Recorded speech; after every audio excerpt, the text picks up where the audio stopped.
Hello, friends. My name is Miss Simmons, and in celebration in honor of Read Across America and Dr. Seuss's birthday, today I will be reading aloud to you Daisy Head Mayzie by none other than Dr. Seuss.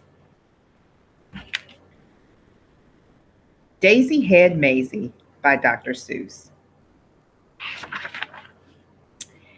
It's hard to believe such a thing could be true, and I hope such a thing never happens to you. But it happened, they say, to poor Mayzie McGrew, and it happened like this. She was sitting one day at her desk in her school in her usual way when she felt a small twitch on the top of her head.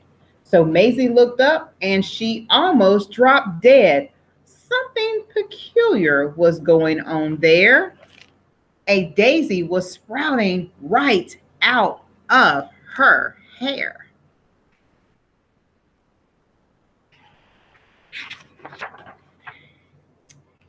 Behind her was sitting young Herman Butch Strudel. This looks like a daisy up here on her noodle. It doesn't make sense. Why it couldn't be so? A noodle's no place for a daisy to grow. Then up spoke another boy, Einstein Van Tass, the brightest young man in the whole of the class. It's a very odd place to be sprouting a daisy, but nevertheless, one is growing on Mayzie. Hey, look it, cried Butch, right here in this room. Daisy head Mayzie, she's bursting in bloom. Miss Sneecher, the teacher, came rushing up quick. Such nonsense, some child here is playing a trick. Which one of you boys stuck that thing in her hair? You know that a daisy could never grow there. But teacher, said Butch, I saw the thing rise right out of her head with my very own eyes. Just give it a yank if you think I tell lies.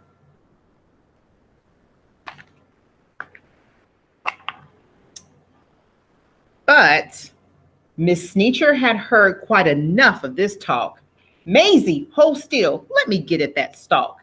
Ouch! Hollered Mayzie. Quit yanking, Butch said. You're giving her pains. I'll bet that those roots go way down in her brains. The kids in the class started shouting like crazy. Daisy head, Daisy head, Daisy head, Mayzie. Children, be quiet. Good grief and alas. Miss Sneecher was shocked by the noise in her class.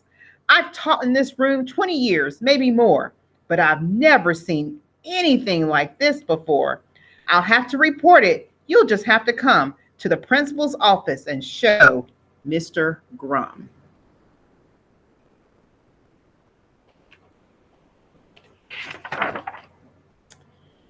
Now, the principal, good Mr. Gregory Grum, was a very wise man, just as smart as they come.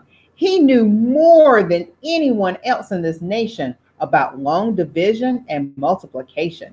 He knew all the answers, why oceans are deep, why skies are so high, and why mountains are steep.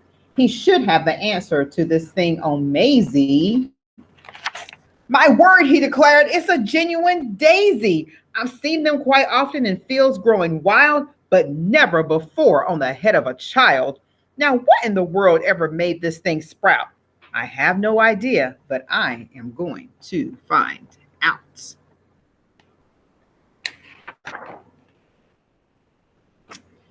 It says daisies grow on the land. They grow between rocks. They also grow in sand. It mentions right here they can grow in a pot, but mention the head of a girl, it does not. Daisies, it says, sometimes grow in Alaska, also Missouri, Rhode Island, Nebraska. They grow in Japan and in Spain and Peru, in India, France, and in Idaho too. They grow in South Boston and also in Rome. But why should they grow on this little girl's dome? Seems like nobody knows. Say, look it, said Mayzie. It's wilting, it's drooping. How wonderful, Mayzie. It soon will be dead. You'll be rid of that daisy and you'll be rid of that daisy. In just a few minutes, our troubles will pass, declared Mr. Grum. Take her on back to class. So maybe her troubles are over because the flower looks like it is dying or wilting. Then the principal saw a most terrible sight. The Daisy was dying, and that was all right. But that Daisy was part of poor Mayzie McGrew, and Mayzie was starting to wilt away too. Uh-oh. Teacher, said Grum, you know what I think? They're both going to die. Hurry, bring them a drink. That Daisy, that girl's the worst problem in town. You take her away and you make her lie down.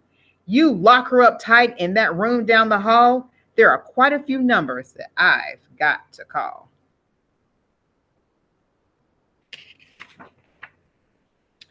Get Maisie's parents on the end of the line. I need them here quickly while there is still time.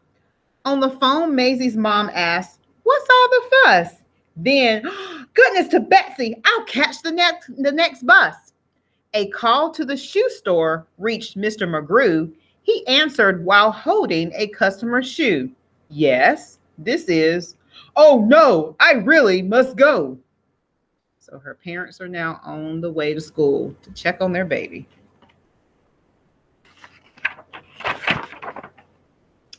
A doctor should see her, the principal said, and an expert on plants like the one on her head. So he called Dr. Eisenbart, who said, what a trick. My stethoscope's packed. I'll be there in a tick. Wait, doc, said his patient. I'll come along too. My brother's a vet, and he knows this McGrew. When he heard Finch the florist grab for his shears, I'll be there just as soon as my truck can shift gears. So everyone is on their way to the school to see about Daisy Head Mayzie. Meanwhile, poor Mayzie lay down on the couch. The daisy slumped down on its leaves in a slouch, but the window was open because it was warm, and the sweet-smelling daisy attracted a swarm of, you guessed it, bees. Bees, bees, bzzz.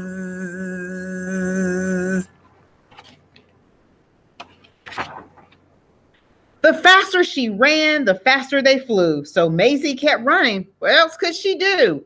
She attempted to hide behind Officer Thatcher, who cupped out his hat like a bumblebee catcher. The bees took his hat. Thatcher said, I'm no fool, and ran after Mayzie back to the school. Poor Mayzie.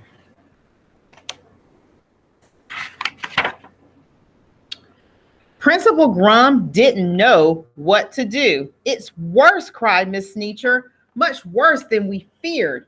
The Daisy and Mayzie have now both disappeared. Behind her came charging Mr. McGrew, chased by a customer chasing his shoe. Finch, the florist, Dr. Eisenbart, too, Dr. Eisenbart's patient, and Mrs. McGrew. So now they are all in the office. They're all in line, all in the office with her mom in the back. And now Mayzie has disappeared. Then through the window with Officer Thatcher, who slammed the pane shut so the bees couldn't catch her, jumped Mayzie McGrew to the floor in a splatter, with the daisy still there, except now it's taller and fatter. And look at how all the people are looking at her like, what in the world? My poor little daughter, the daisy is true. I'm going to faint, said Mrs. McGrew. Tut, tut, said the florist. There's no need for tears. Just because there's a daisy between her two ears, I'll snip it right off with my sharp paring shears. She's my patient. Don't you touch her. You must stand apart. We have to have room, said Dr. Eisenbart. I think that Mayzie and her plant could help me get a research grant. So here it is. This girl has a daisy on her head, and the doctor's only thinking about getting a grant, which means he's trying to get some money.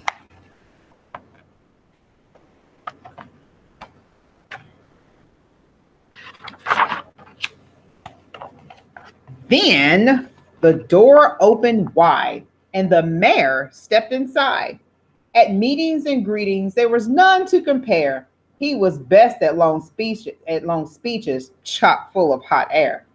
I promise my friends that if I'm reelected, this Daisy Mayzie will be disconnected. The law of our fathers is simple and sound. Daisies belong and should stay in the ground. The rest are illegal. We'll bar them from town.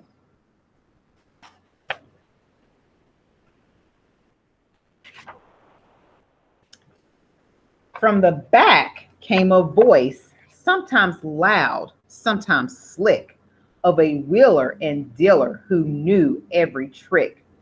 I'm Finagle, the agent. You've heard of me, I'm sure. I represent Young, what's his name? And others now on tour. But Mayzie, you're so special. Please let me shake your hand. Your talent is a wondrous thing, unique in all. Daisy had Mayzie spelled out in bright light. Will kids in the day and parents at night. Daisy head Mayzie, you've got quite an act. Just stick with me, kid, and sign this contract. Your flower needs to sign it too.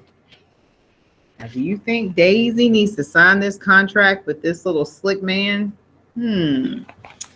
Let's see what happens. Her mother said, Mayzie, don't be a fool. And the principal begged her not to leave the school. But Mayzie didn't stop to blink. She signed her name in think-proof ink. And the Daisy signed too. Daisy head fever was gripping the nation. It had quickly become a worldwide sensation. So you see this newscaster, he has a hat with a daisy on top. So now Daisy head Mayzie is becoming famous. There were Daisy head burgers and Daisy head drinks, Daisy head stockings and Daisy head sinks, Daisy head buttons and Daisy head bows. Mayzie was famous, the star of her shows. Fame had knocked on Mayzie's door. Now she had it all and more. Piles of money stacked in tins. But what is money without friends? A dream had led her far astray.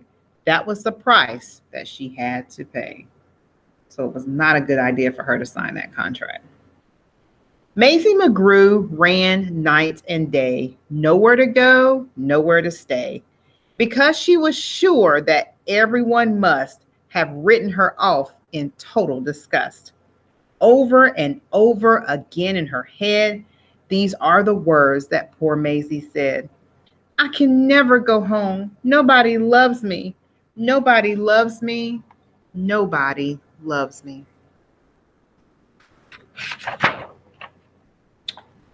Nobody loved her? Poor Mayzie McGrew. It's hard to believe such a thing could be true. And maybe that's why then this Daisy above, when Mayzie below began talking of love. Well, you know about daisies when love is in doubt. The job of a daisy is try and find out. So if you know anything about daisies and their petals, this is when you try to find out and you pick a petal and you say, she loves me or he loves me not. Loves me, he loves me not. Let's see what Daisy says. They love her, pick a petal. They love her not, pick a petal. They love her, pick a petal. They love her not, pick a petal. Don't worry, Mayzie. They love you. So on the last petal, it was that they love her. They love me, said Mayzie. And it looks like she's back with her family. Well, that's how it all happened. The thing went away, and Mayzie McGrew is quite happy today.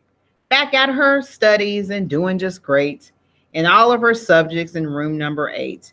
And concerning that daisy, you know that it never grew out of the top of her head again, ever.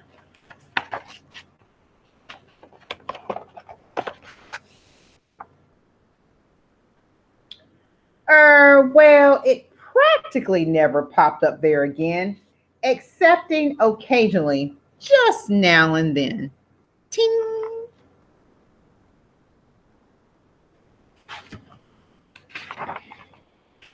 And after all, I'm getting used to it, said Mayzie. So today I read aloud to you Daisy Had Mayzie by Dr. Seuss.